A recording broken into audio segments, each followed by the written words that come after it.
שלום לכולם, שלום אריז', אני מתרגשת לארח אותך כאן. אני רוצה להתחיל בלהודות לנשים שמארגנות האירוע המרגש הזה, 555, יש 6 נשים מאחורי הפרויקט, וכל פעם מספרים סיפור ומקשיבים ומארחים סיפור, וזה תהליך שרשרת מאוד מרגשת. אז תודה אריז' סרוג'י מכלוף שהסכמת לבוא ולהתראיין כאן. תודה. בעצם אני רוצה באמת להתחיל לשאול אותך גם את השאלה, מה זה בחירה בשבילך, מה המשמעות המילה בחירה, ואיפה זה לוקח אותך, המילה הזאת. קודם כל, אני גם מתרגשת להיות כאן, ותודה על ההזמנה. ולגבי המילה בחירה, באמת קצת ככה הלכתי עם זה וחשבתי מה זה בעצם בחירה, מילה מאוד מאוד גדולה ורבת משמעויות, שאפשר להסתכל על זה מכל מיני זוויות. וכן אני יכולה להגיד ככה שלפעמים אני יכולה לעשות בחירות ואנשים מולי יבינו את זה באיך שהם מבינים בחירה. ואני מבינה על עצמי ש... שבחירה זה משהו שהשתנה אצלי במהלך החיים.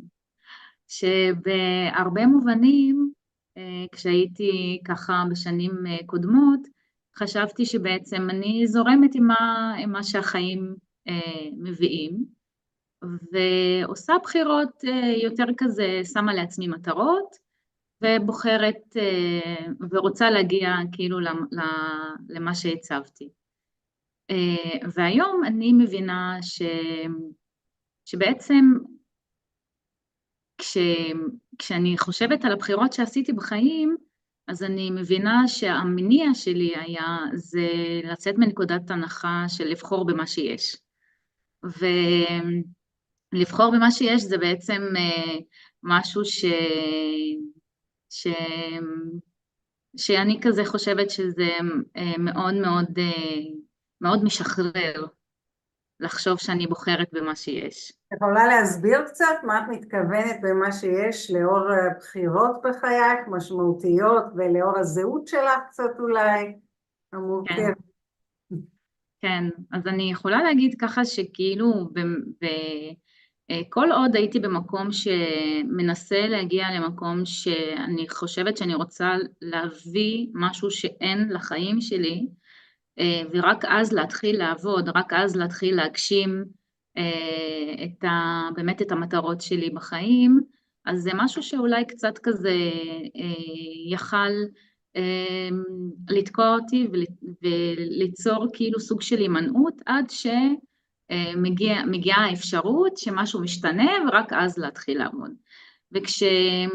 והיום כשאני מסתכלת אחורה ומסתכלת על בחירות שכן עבדו לי, אני מבינה שאיפה שכן ידעתי לבחור במה שיש, אז זה יתאפשר אחרת. למשל, אני אתן דוגמה,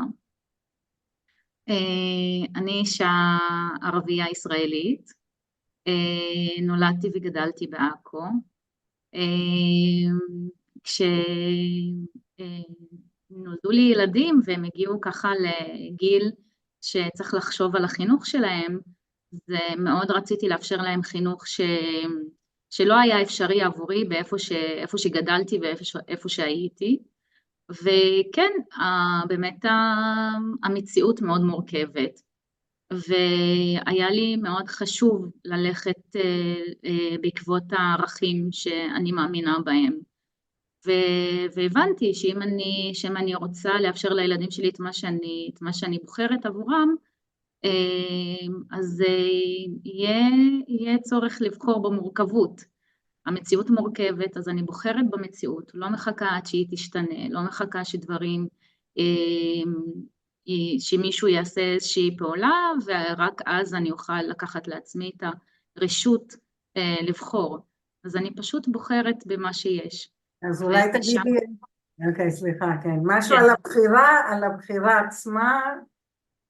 אמ, קצת כאילו הרבה פעלתי מהבטן ולא תמיד זה היה מתוכנן, אבל בתחילת החיים שלי גרתי בעכו. אני, אמיר בן זוגי הוא מחיפה, התחתנו, גרנו בעכו 11 שנה, ואחר כך בעקבות החינוך של הילדים עברנו לחיפה, ואחר כך עברנו לטבעון, ואני ומשפחה שלי גרים בטבעון מזה 6 שנים. אז, והילדים שלי נמצאים, הגדול סיים, במסגרת אנתרופוסופית, שאני חושבת כן, שזה היה באמת, צריך לבחור בכל המורכבות כדי לאפשר למה שאני רוצה לילדים שלי לקרות. אז אני אולי אגיד ככה כמה מילים שהריש ואני הכרנו דרך בן זוגי, כשהוא שמע שאני מקימה קבוצה של נשים יהודיות וערביות יחד עם אולפת חיידר, אמרה, יש לי מישהי שממש מתאימה, וחיברה אותי להריש. זה כבר עברו מאז מעל 10 שנים אולי, ובמהלך השנים עשית כל מיני בחירות, הריש, גם כדמות מגשרת בין עולמות, הסוג של גשר שמחזיקה זהות, נכון, שמתחבר בצורה ממש אותנטית ועמוקה, ולא באיזה צד, אבל גם עשית בחירה מאוד מעניינת בדרכך של העבודה, של קריירה ולימודים. אולי תרצי גם קצת להתייחס. אז אם את מזכירה ככה את הקשר שלנו, ושזה התחיל באמת מאלי, אני התחלתי ללמוד באורנים כשהילדים שלי היו קטנים, לפני 11 שנה, משהו כזה, ובאמת גם נסיבות החיים, אבל גם היה לי מאוד קשה להמשיך את הלימודים שלי ולסיים אותם באותו שלב, וידעתי שמשהו קשה לי ולא ידעתי להגיד מה בדיוק קשה לי בלימודים, ואז בחרתי לעשות הפסקת לימודים וחיכיתי עם זה זמן מה, ובאמת במפגש כשעברתי לטבעון, ובאמת היה מפגש מאוד, מאוד ככה מרגש, איתך רינה, אצלי בבית, ונפתח העניין של באמת, של החלום הזה, לסיים תואר ראשון, ולהמשיך לתואר שני, לחלום שסימנתי ממזמן, להיות מטפלת באומנות, וכן היה נראה מבחינתי חלום מאוד רחוק, כי כמה פעמים התחלתי ללמוד תואר ראשון ולא באמת יכולתי לסיים, והבנתי על עצמי שיש שם איזשהו קושי שאני לא מצליחה, שמעכב אותי.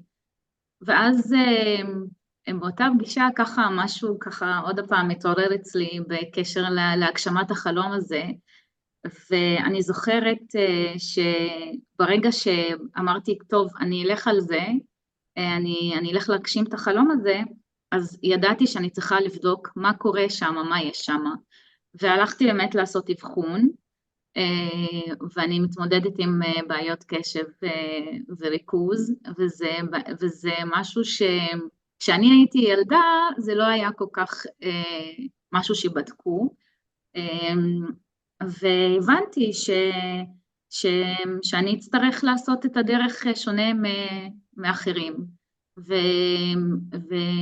וכשגם קיבלתי את הסיכום של האבחון, הבנתי שאני רוצה עכשיו ללכת ולבקש את כל העזרות שיש, אז הלכתי למדור לקויות למידה, למדתי איך ללמוד מההתחלה, ושוב, בחרתי בלקויות שלי, בחרתי במקום הזה, שזאת מי שאני, ועם זה אני אעבוד, וזה הביא תוצאות מאוד מאוד, לשמחתי הרבה, שכן בסוף גם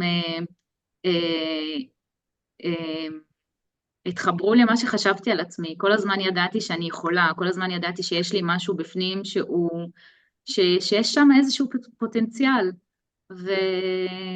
ואני שמחה על כך. אז את לא אומרת, אבל אולי אני יכולה לספר שהריש סיימה כבר תואר שני, והיא כבר בשנת התמחות לטיפול באומנות, סיימה את 2 התארים בהצטיינות יתרה, כמה זאת הייתה בחירה מדהימה הרגע הזה שהחלטת ללכת, נכון, על כן. החלום.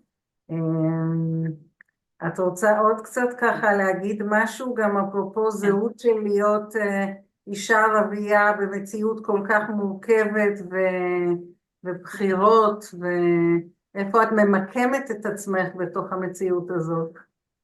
אני יכולה להגיד, כאילו, אני אתחבר גם ללימודים, שאני לא כאילו, אני גדלתי גם במקום שלא כל כך יודע לבקש עזרה, ויש הרבה ככה, באמת,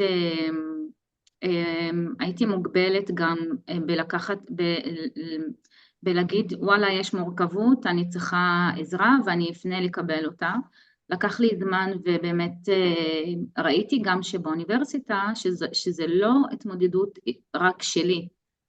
ואז השתתפתי גם במדור למצוינות, לעשות קצת ככה אולי העלאת מודעות בקרב החברה הערבית, עם הסטודנטים שזה בסדר לקבל עזרה, זה לא יגיד עליך שום דבר, זה לא יוריד ממי שאתה, והיה לי מאוד מאוד ככה, אחרי שחוויתי את זה על עצמי, מאוד היה לי חשוב גם לעזור לאנשים שמתמודדים עם אותה בעיה ומגיעים מאותה תרבות, כי אני יכולה להבין כמה זה יכול מאוד מאוד לבייש אותך, מה זה מספר עליך,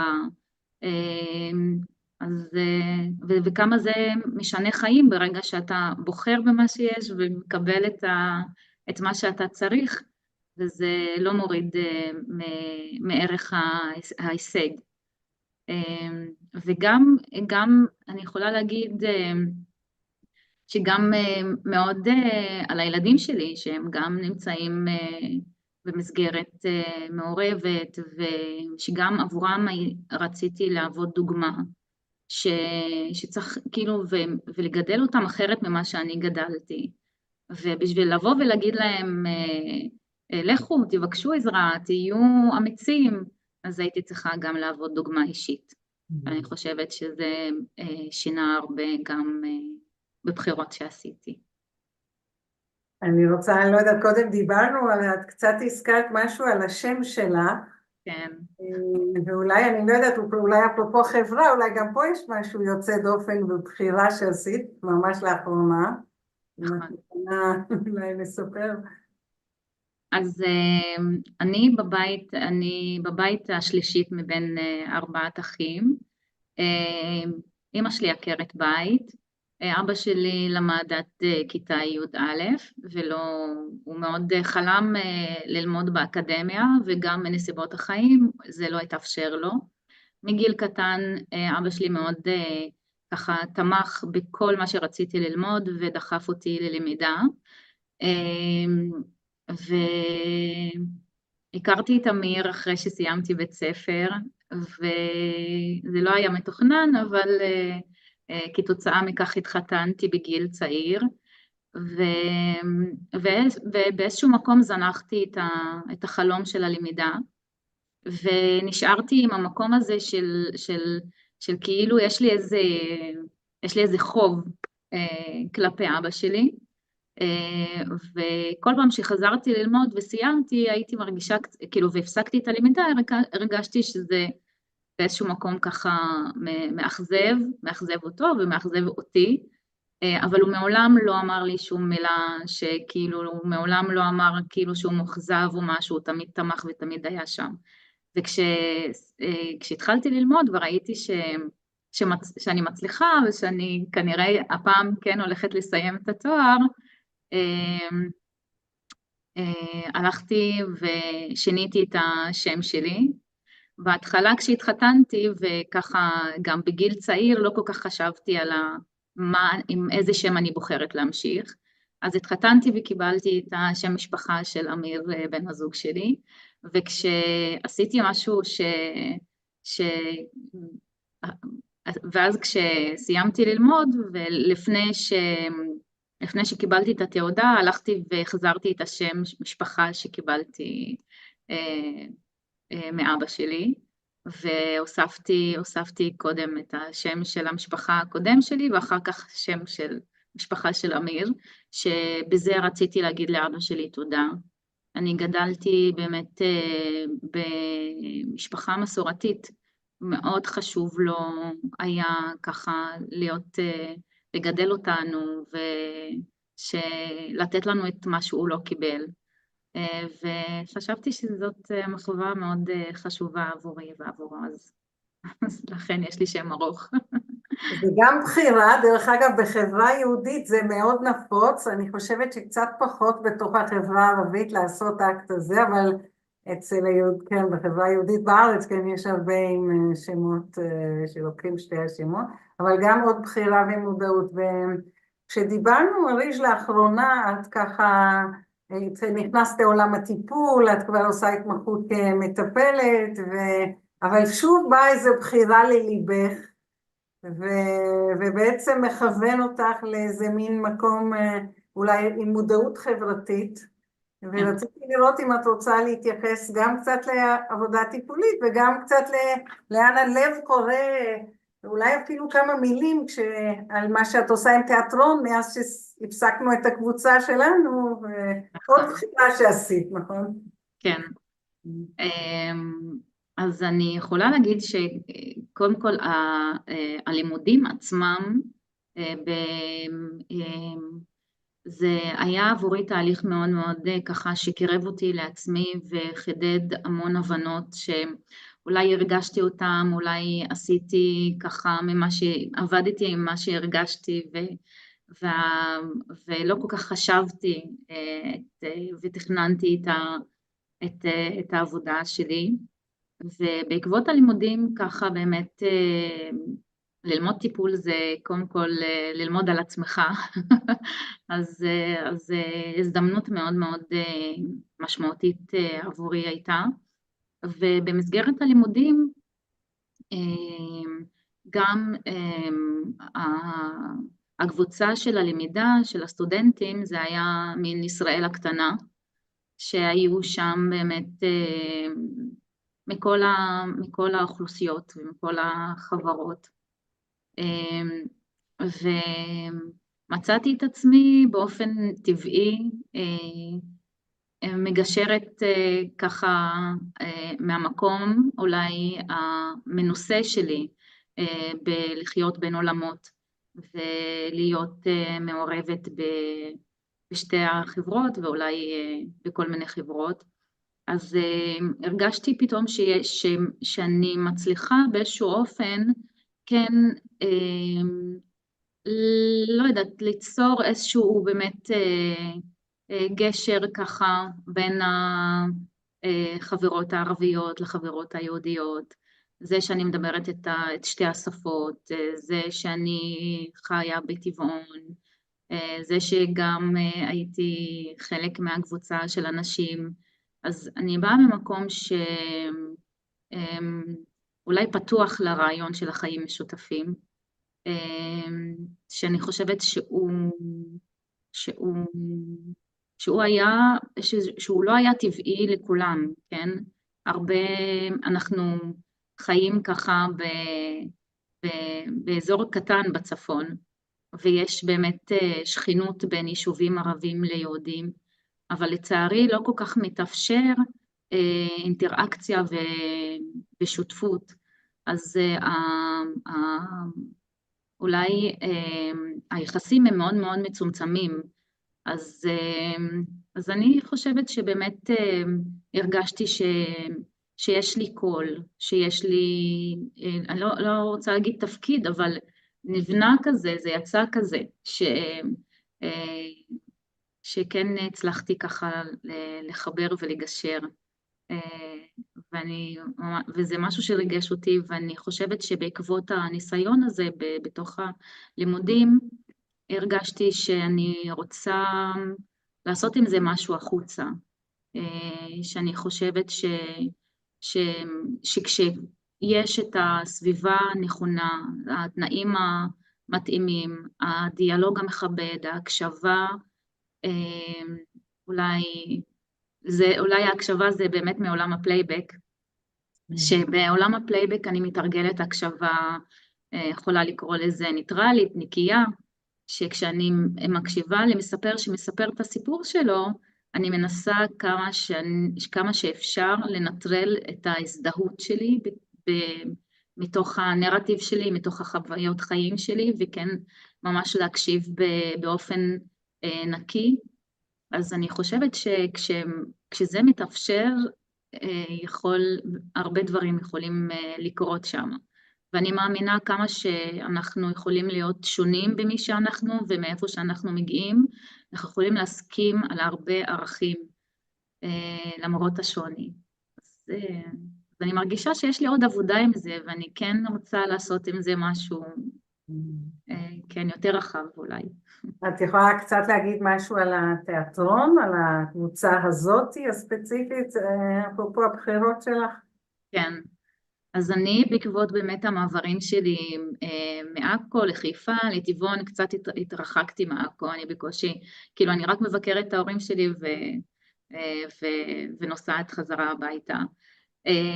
אז לחזור לעכו, לחזור לתיאטרון, אני שיחקתי תיאטרון כשהייתי ילדה בת 16, וגם אז זה היה תיאטרון יהודי ערבי, אני גדלתי בשכונה מעורבת, ואז רשמתי את עצמי למתנ"ס לחוג התיאטרון הזה, ולחזור לעכו, לחזור לקבוצת תיאטרון, זה היה דרך חברה מטבעון שהציעה לי לבוא לראות מה עושים שם, וזה רגש אותי שכאילו הייתי צריכה לחזור כאילו לשורשים בעקבות הזמנה של חברה יקרה שלי מטבעון, ובאמת באתי ופגשתי שם אנשים שהכרתי מאז אותה תקופה, והרעיון שם היה, הם רצו ליצור תגובה למבצע שומר חומות, שזה מאוד פגע בחיים המשותפים בעכו, וזה מצב שהוא מאוד מאוד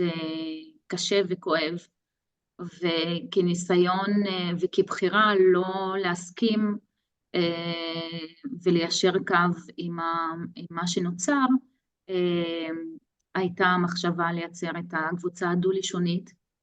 אז הקבוצה היא קבוצה דו-לשונית, מונה קרוב ל-15 משתתפים, יהודים וערבים. אנחנו גם במסגרת הפלייבק מתרגלים באמת ליצור מרחב משותף, מכבד, ויוצר מציאות שאפשר בה לקיים חיים. אז אני גם מאוד ככה שמחה על ההזדמנות הזאת שלי שמה בתוך הקבוצה הזאת. כן. כן, זה מרגש לשמוע את המרחבים האלה שבהם יש איזה אולי ערכים אנושיים, שמה שמשותף מקבל במה ומקום, ונראה לי שההקשבה הזאת דורשת הרבה מאוד חמלה ואמפתיה, נכון? לסיפור של האחר. לא תמיד קל להקשיב, אנחנו בתקופה מורכבת לסיפור של האחר, ונראה לי שיש שם הרבה תרגול להקשבה כזאת. אז אני ראיתי את התיאטרון הזה באחת ההזדמנויות, לשמחתי. מאוד מומלץ, לכל מי שמגיע לעכו. אנחנו ככה, יש לנו עוד כמה דקות, אני רוצה ככה לשאול אותך אם יש משהו מכל המסע הזה שלך, והבחירות שהובילו אותך, שאת רוצה עוד משהו להגיד על הנושא הזה, מה היית אומרת להריש בת 20 ומשהו ממה שאת יודעת היום, נגיד?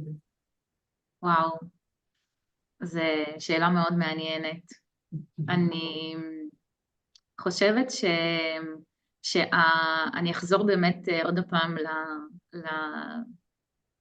למשפט של לבחור במה שיש, שאני חושבת שבזבזתי זמן שלא ידע לקבל אולי כאילו ברצון כזה, ברצון לעמוד בציפיות, וגם מחברה שממנה אני מגיעה, וגם בכלל מהעולם בחוץ, לאו דווקא מהמשפחה ומהבית, קיבלתי המון מסרים, שכאילו שלחו אותי לחשוב שאני צריכה להיות משהו אחר כדי להצליח להתקדם ולהצליח לעמוד בציפיות של העולם. והיום מהניסיון שלי ומהמקום שלי אני יכולה להגיד לאריג' בת ה-20 וקצת, שזה הרבה יותר פשוט, והכי פשוט זה החיבור לעצמי, והכי קל והכי קצר זה לעבוד עם מה שיש, עם מה שאני מכירה, להתחיל עם מה שאני מכירה. ואנחנו אף פעם לא יודעים לאן זה יוביל. בדרך אנחנו יכולים לגלות, והמון נתיבים יכולים ככה להתווסף למשהו אפילו שלא יכולנו לראות בנקודת ההתחלה. אז, ואני גם יכולה ככה להגיד לילדים שלי, פה יש לי ילד בן 20 וחצי, אז אני יכולה גם להגיד לו שבאמת לעבוד ממקום שמבטא את עצמו, שמביא את עצמו, שמתחבר למה שהוא מרגיש, שהולך עם מה שהוא מאמין. אני חושבת שבבחירה כזאת אנחנו לא משאירים הרבה ברירה לעולם ולסביבה שלנו, אלא רק באמת לקבל ולהצטרף, אולי כן. זהו. אני חושבת על הרגעים האלה ששוחחנו על אפשרות שתלמדי טיפול באומנות, וכמה אומץ היה צריך לנער את מה שהתיישב אלייך במהלך השנים עם כל ההשתתפויות האלה, לנער אותם ולקום להגיד אני יוצאת לדרך, וכחברות שלך דאגנו ונורא קיווינו שהדרך הזאת, ומהר מאוד התגלה באיזו הצלחה מסחררת את עוברת אותה, אבל האומץ הזה לנער את כל הדימויים שמתיישבים במהלך הרבה אתגרים בדרך. אני חושבת אז כשחשבתי על מי אני אבחר לראיין אחרי הסיפור שלי, חשבתי שהאומץ הזה יכולה להיות דוגמה לא רק לנשים ערביות, אלא לכל אדם שהתמונות מהחוץ סותרות איזו תמונה פנימית ואולי גורמות לו לפקפק, לא עולה, ואיפשהו להתנהל ולהגיד אני יוצאת לדרך. וממש אני חושבת שלראות אותך בדרך הזאת הייתה ממש מעוררת הרבה התפעלות והתרגשות ושמחה. כמובן כי גם מטפלת באומנות, גם גאווה של החיבור, נכון, משהו. אז מאוד מאוד שמחה שככה הסכמת ולבוא ולהביא משהו אישי מחיים אישיים, החיים כסוג של בית ספר, שאולי גם מלמדים שבשביל לעשות דרך צריך את האמת לקבל או להסתכל לאמת בעיניים ולחבק אותו, ואז הדרך איכשהו נפתחת. הדרך שלך נפתח מאוד ואני מאמינה שהיא תמשיך להיפתח, גם ברצון שלך לעשות עבודה יותר חברתית גם עם ההבנות שלך. אז אני מחכה בהתרגשות לראות את המשך הדרך הזאת. אז אם את רוצה גם איזה מילה לסיום. וואו, תודה. אני באמת, אני יכולה להגיד שממש זכיתי, באמת. ואני רוצה להגיד משפט שאני חושבת שגם הלמידה וגם העיסוק באומנות מאוד מקרב אותנו לעצמנו, ומורה חכם אחד לימד אותי שאם אני מבינה שחוויית החיים שלי היא רלוונטית, אז היא תיגע באנשים, קודם כל, ורק אז היצירה שלי היא משמעותית. ואני מסכימה עם זה היום. תודה ריש, תודה רבה. תודה רינה, וואי. תודה.